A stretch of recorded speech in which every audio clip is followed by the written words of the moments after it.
Good evening and welcome to In the Paint. Ross, hard to believe we have just 2 Friday nights left during the regular season for high school basketball teams in Indiana. Sectionals are quickly approaching us. It's unbelievable. Basketball season's flown. Several teams from the Wabash Valley that hope to make some noise in the postseason in action tonight, including ranked teams Eastern Green, Rockville, Clay City, North Davies, and Bar Reeve. That's just one of the teams. And one team that is quietly putting together a nice season is Terre Haute North. The Patriots are 16-4, but what a schedule they had to finish the season. North's final 2 games are road contests at Carmel and Lawrence North. Tonight the Patriots were visiting Class 4A, 5th-ranked Carmel. Nice passing by Carmel. That's Carl Snyder finishing with the layup. Carmel led 28-9 at the half. The Patriots' Nathan John misses, but Calvin Blank puts it back for North. Carmel keeps the pressure on. Ben Gardner drives to the hoop, scores with the left hand and gets fouled. Terre Haute North falls on the road 56-40. Carmel wins a share of the MIC titles. Terre Haute South was at home tonight. The Braves hosted Evansville North. Jeffrey Turner was hot early on for South. The Braves junior from downtown. Can't give him that kind of space. He had South's first 5 points of the game. South would knock down 4 3-pointers in the first quarter. Jermaine Smith cans the 3 while getting fouled. No 4-point play for Smith. He would miss the free throw. He did have 22 in the game. Turner also had 22 for South. His trifecta puts the good guys up 11 in the opening quarter. South's Sean Benford leaves the defender standing still. Benford explodes to the 10 and finishes with the left hand. South picks up the home win 60-53. The Braves win number 7 on the season. Ross. Thanks, Rick. Cloverdale head coach Pat Rady was once again going for win number 715 tonight. A victory, and Rady would move into 3rd place on the IHSAA win list. Standing in his way, one of Rady's former players, Rockville head coach Dave Mahiran. Would the pupil keep his mentor from reaching the milestone? We'll see. There's Coach Rady on the Clover sidelines. Cloverdale on offense, and Chuck Strunk, the no-look pass to Joe Fiddler under the rim. Fiddler playing the Clovers back within 8. But the Rocks were hooping tonight. Gary Ulrich, a nice lead for Jordan McFall. He beats the first quarter buzzer with the deuce. Then Ulrich showing some range. Watch this. He's hammered on the 3, gets it to go anyway, picks up the 4-point play from the line, and he's getting some love from the teammates. The Rocks go up 20. He had 24. Ulrich singing now, "I need a dime." Don't worry, Gary, you'll get one right here to Joel Wittenmeyer under the hoop for the bunny. And then Lane Mahiran making his presence felt inside. You're not going to stop this with one guy. Sorry, folks, you need to double team him. These Rocks are legitimate contenders. They beat Cloverdale tonight 68-42. At South Putnam, the Eagles hosted Owen Valley, and the home team would strike first. Seth Hammond off the dribble. He pulls on the short jumper, puts it in the middle of the rim for the bucket and the early lead. But the Patriots can be very efficient on the offensive end. Ben Allen to Jansen Height. Great spin move in the lane for a pair. Then Allen once again with the ball in his hands to Trent Witten with a sweet stroke from 3-point land. Witten gets it to go, and Owen Valley picks up the road win 44-37, the final over South Putnam. Well, still to come, we have the showdown from Clay County between Northview and Clay City. And trust me, you want to see the ending to that ball game. Plus, we also have all the action from Shakamak, North Central, Riverton Park, Bar Reeve, North Davies, and Bloomfield. We were all over the place. We'll have it all for you when we return. We're the South Putnam Cheerleaders, and you're watching the #1 sports show in the Wabash Valley. In the Paint, we'll be right back.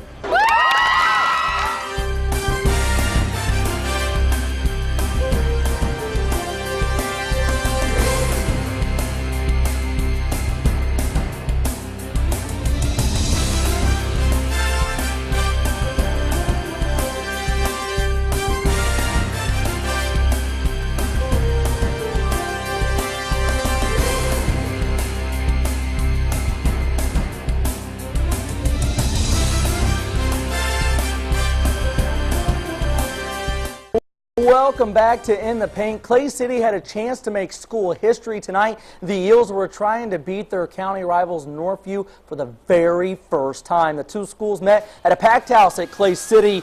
4th quarter, Northview's Chance Talbot, the tough hoop inside. Knights take a 40-38 lead with just over a minute to play. Under 40 seconds to play now, Blake Sasinger gets fouled inside. The Clay City junior hits both free throws. You see the second one here coming up to tie the game at 40. 4 seconds to go now, still tied at 40. Clay City with the ball and a chance to go for the win. Ben Daker's shot at the buzzer is off, and we're heading to overtime. Late in OT, Northview's Damon Hyatt, the acrobatic runner down the lane. That ties the game at 47 with just 4 seconds to go. Clay City again with the ball and a chance to win. They have to go the length of the court. You remember Duke's Christian Laettner's miracle shot back in '92? Well, Clay City does one better. Look at that. Blake Sessinger, Hoosier hysteria at its best. The 18-footer at the buzzer. Are you kidding me? Clay City wins 49-47 in overtime. The Eels knock off the Northview Knights for the very first time in school history. After the game, Sasinger said hitting the game-winning shot was great, but beating Northview is even better. It's amazing. First time ever. But now we need to take this to the sectionals and keep going. Hopefully advance to regionals. Congratulations to Blake Sasinger on the game-winning shot. And again, congratulations to Clay City. They pick up their very first win over Northview. Now, I'll send it over to my main man, Ross. Time for you. I'll tell you what, Rick, it'd be nice to hit a shot like that, right? Clearly, I've never hit one that good, but Eastern Green continuing to ride one of the longest current winning streaks in the state. The T-Birds have won 17 straight. They're looking to make it 18 in a row tonight at Shakamak. Laker big man Justin Crody on senior night, and Crody with a nice pass from the elbow to Patrick Green, cutting, acrobatic move off glass. He draws the foul for a chance at three the old-fashioned way. Eastern Green hanging tough. Logan Fry spotting up from long range. Count them up, 1, 2, 3 points for Fry. Brody Crow with the rock for the Lakers to Crody, sliding down the lane, gathers it, puts in the bucket. Crody effective inside. But Eastern Green hasn't lost since opening night, and that streak continues. Miles Hutchison eyes it up from way downtown. He drills it, and Eastern Green just keeps winning. They go on the road and beat a very good Shakamak team by 18. Linton took a 4-game winning streak on the road to North Central. The T-Birds' Aaron Belgraf gets the ball in the wing, couple dribbles, and lays in 2 right there for the Thunderbirds. Nice passing here by Linton. They find Des Fugers in the corner for 3, and the Miners led 18-7 after 1 quarter. Into the first half, under 10 seconds to go, long drive by Linton's Sam Dyer, draws the contact, hooping the foul, and the Miners go on the road, pick up the 5-point win over North Central. Riverton Park put a season-high 3-game winning streak on the line at home against South Vermilion.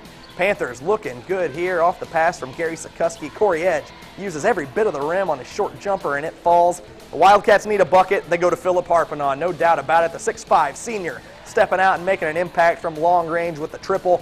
But Charlie Martin has the Panthers playing D. Cody Vaughters, fast hands on the steal, and he'll finish the play, taking it to the rack himself. The Panthers move the winning streak to 4 with a 24-point win over South Vermilion. Rick? Thanks, Ross. Bar Reeve has won 8 straight. The Vikings continue to hold down the top spot in Class 1A tonight. Bar Reeve hosted Vincennes Reveille. This Bar Reeve team, so many weapons. Ashton Wagler splashes home 83. Check this out, Ross. Vikings Matt Swarzentrooper splits the defenders, scores with his tongue hanging out. And speaking of tongue hanging out on the court, no one did that better than Michael Jordan. Today is MJ's 49th birthday. Swarzentrooper, another drive and score. The kid's only 5'10", but has no problem getting to the rim. Bar Reeve continues to roll, make it 9 straight. They win 67-32. Also in Class A, 9th-ranked North Davies was at home against WRV. Have to give mad props to my photographer, Cody Murphy. North Davies only scored 1 hoop in the first half. There it is from Lewis Nugent. Points were at a premium in the first half. WRV's John Ashcraft with the free throw. Listen to this. The score at halftime, WRV led 6-3. Yes, WRV 6-3 at the half. They do pick things up a little bit in the second half. WRV upsets 9th-ranked North Davies 33-14. Bloomfield was looking to snap a 3-game skid. The Cardinals hosted North Knox. Bloomfield's Ben Hayes, 3-ball, corner pocket. It's good. Ryan O'Neal, beautiful pass to Kyle Doan for the Bloomfield layup. Bloomfield ends their 3-game losing streak. Cardinals win 76-54. We still have lots of more basketball to get to. When we return, we will check in at Washington, Vincennes, Lincoln, KZ Westfield, and on the ISU women's basketball team.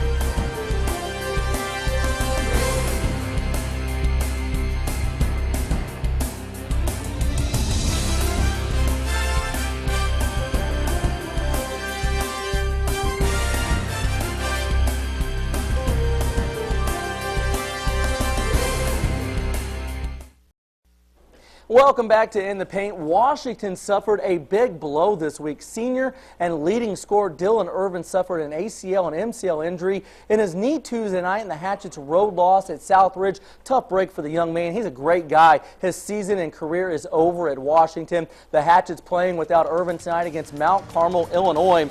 Mount Carmel's Reese Metcalf scores all over the Hatchet defenders inside. Other end, Washington off on the shot, but hey, that's what you got teammates for. Colin Arnold, good on the putback. More from Arnold. The Hatchet 6'6" big man, bingo on the corner three. Mount Carmel, though, goes into the Hatchet house and picks up a 58-46 win. Vincennes Lincoln has won 5 of 6. The Alices were at home tonight against Evansville Memorial. Memorial came in ranked, easy to see why. Nice spin move by Alfonso Beatty. He uses a glass. Jordan Schatz was a man among boys tonight. The Vincennes post player scores. Memorial really had no answers for shots.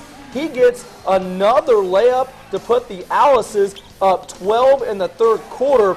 I think we could change the name of the show, Ross, from In the Paint to the Jordan Schatz Show. Here he is again off the nice feed from Nick Klump. Just getting shots to fall all over the place. Nice, nice. Vincennes Lincoln would let the double-digit lead slip in the second half, but the Alices hang on in overtime to upset Evansville Memorial 74-70. Ross. Big win. Congrats to the Alices. It's hard to believe over in Illinois. The boys' state tournament gets underway next week. At 14-10, KZ Westfield hasn't had the regular season they wanted, but the Warriors are young and talented. They'll be a tough out for anyone come postseason time. Tonight, KZ hosted St. Anthony. Zach Murphy finding fellow sophomore Brandon Wolf top of the key. See it and be the three. Wolf so tough when he sets his feet. St. Anthony on the run now. It's Reed Willenborg with a great lead for Patrick Grunlow. He drills the 12-footer. The Warriors like to get up and down as well. Ethan Blankenship, hot potato on the no-look pass down inside to Jeremy Nichols for the pair, but it wouldn't be enough. The Warriors fall to 14-11 with an 8-point loss to St. Anthony. Women's college basketball, ISU at Drake. Brittany Shane, so good when she catches the ball. Look at her step back here and knock down the triple. That gets her one away from the school record. This next highlight from Shane would tie the school record. If you give her an open shot, she's going to make it, Rick. See the shot clock winding down there. Shane drills it. Now Shannon Thomas with the catch at the top of the key. She pulls on it. Usually we see her inside, steps out from 15 feet there.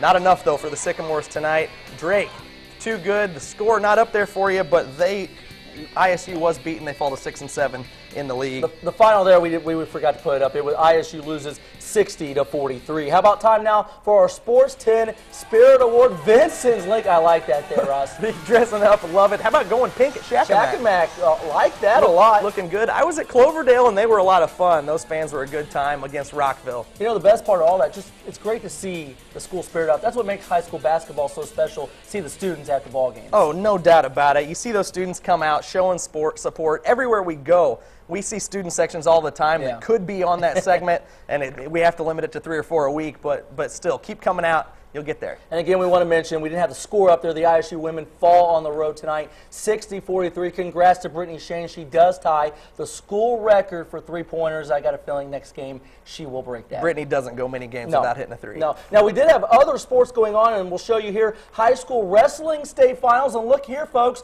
we had 2 wrestlers in the state finals. They both won tonight and are moving on to the quarterfinal round tomorrow. Solly Lowe at Terre Haute South in the 160, and Aaron C in 220. Ross, great to see both guys winning and representing the Wabash Valley. When you're down to the last 8 in the state, I don't care what sport it's in, that's so impressive. In wrestling, those guys work so hard and get after it so much. I know I got a chance to go down and see C practice this week at Northview. You got to see Lowe at South, and those guys working so hard and their teammates help them out so much. I love seeing the coaches throw the whole team at these guys to get them ready for state. And it's been about 7-8 years since the Wabash Valley had a champion, Taylor Veek, from Vincennes Lincoln in the early 2000s. He's the last to do it. Maybe we have a couple winners tomorrow. Also want to show you the ISU baseball team opened their season today. Not the start they wanted. They fall at Southeastern Louisiana 7-2. Tyler Wampler, Lucas Heilman drive in the 2 runs for the Sycamores today. This is a 3-game series. They'll be in action again tomorrow at Southeastern Louisiana. This team's still